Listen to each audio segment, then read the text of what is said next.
Nashik police आयुक्त संदीप कर्णिक यांना बोलकर पोलीस चौकी वारंवार बंद असते, त्यामुळे नागरिकांना मोठ्या अडचणींना निर्माण होत असतात। त्या संदर्भात प्रभागाच्या माजी नगरसेविका इंदुबाई नागरे, सार्थक विक्रम नागरे, रवींद्र पालवे यांनी समक्ष भेट घेऊन पोलीस आयुक्तांना निवेदन दिले आहे व पोलीस चौकीमध्ये कायमस्वरूपी कर्मचारी उपलब्ध झाले पाहिजे असे निवेदनात म्हटले आहे। यावेळी पोलीस आयुक्त म्हणाले की त्वरित त्याची दखल घेतो व अजून काही उपाययोजना करता येतील ते पण लवकरात लवकर करतो असे त्यांना आश्वासन दिले। दरम्यान या प्रसंगी लोकशास्त्राविषयी बोलताना माजी नगरसेविका इंदुबाई नागरे यांनी अधिक माहिती दिली।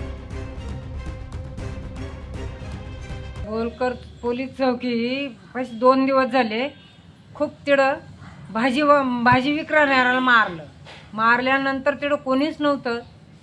तो आवाज येत होता भाजी या भाजी, तर त्या एक जो गुंडगर आला बरोबर त्याच्या डोक्यात रोड टाकला, पाठीत टाकला।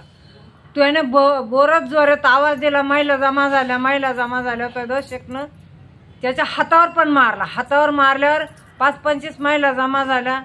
2 तासानं आम्हाला फोन केल्यावर आम्ही गेल्यावर 2 तासानं पोलीस आल्यावर ते पण आम्ही दखल घेतो, त्याने काही घेतलीच नाही। पण ती पोलीस चौकी सर्वात उघडी करावा आणि दिवसा पण चालू राहावा, रात्रीचे राहावा, त्यांना खूप त्रास आहे।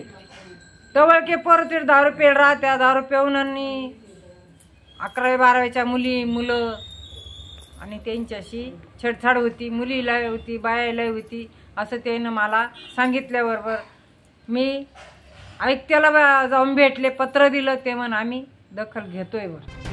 लोकशास्त्र न्यूजसाठी बंटी आढाव, नाशिक।